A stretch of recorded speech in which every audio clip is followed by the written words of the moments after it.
What's up, Faith Family? Jarvis Guy and the Voyage Arts YT here, and welcome back to another Diecast review. Today we're going to be taking a look at the 2022 Dimachinni Veloce. I think that's how you say it. I still don't have the pronunciation entirely down. This particular cast first debuted in the 2022 Hot Wheels Daredevils line of cars, and this particular variant right here appears to be the first type that they ever produced. So that's very cool.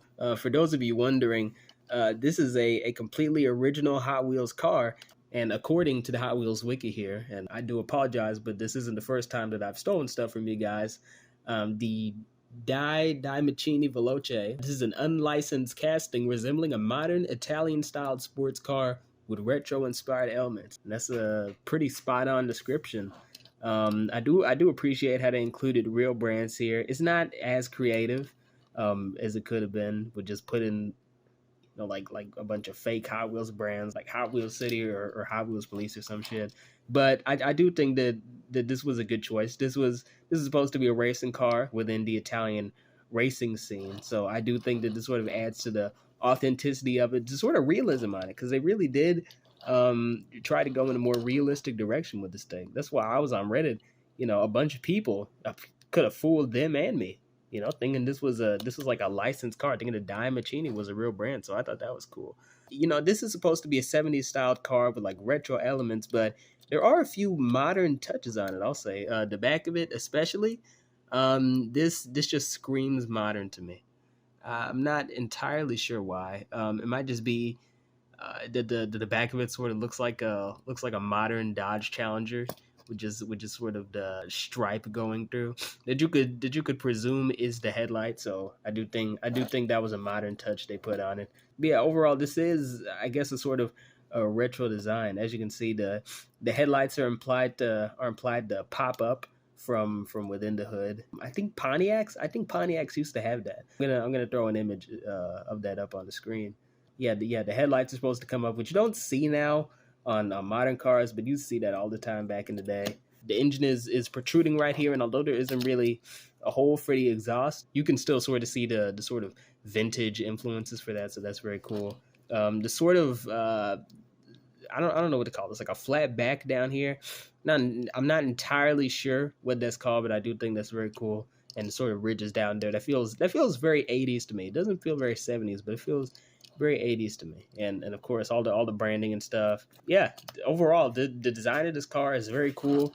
The colors are very nice. I saw some of the other variants, I guess you could call them newer, that had updated colors on them, and I wasn't the biggest fan of them. I do think that the blue is really what sells this car. And I think people generally just like cars that are blue. So cool. The one thing I don't like about this car are the sort of, are these supposed to be spoilers here? I guess so. Spoilers right here and right here.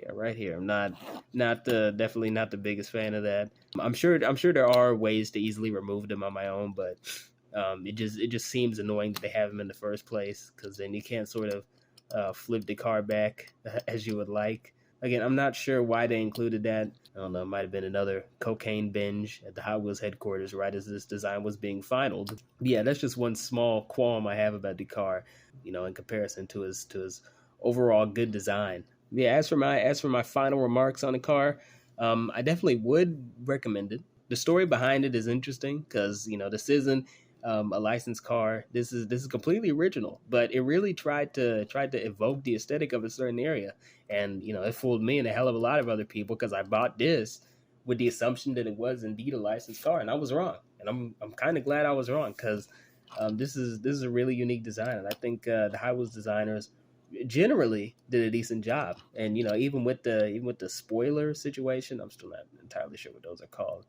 They're rigid.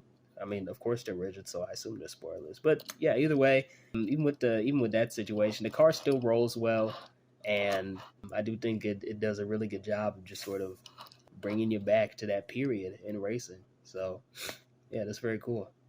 So if you see the story, definitely pick it up. This is a normal Hot Wheel, so it's not going to cost you anymore like the last two cars that I reviewed. It should just be 98 cents or $1.28 at most. So I definitely say pick it up. This is an interesting one to have in your collection. It's just just eye candy. No, I've used that a lot in the past few seasons of diecast reviews, but it really just is eye candy. This is a really interesting car.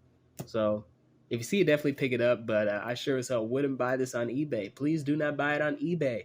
This is a car from this year, 2022. So please, please just buy it in the store if you can find it. Sure, the stores are overflowing with these things. Sure, this is the next Blade Raider. Anyway, that's been my review of the 2022 Dimachinni Veloce. Very cool car that debuted this year. And with that said, that'll be it for me. Driver's Guide out. Have a great night, and remember to have your pets spayed and neutered.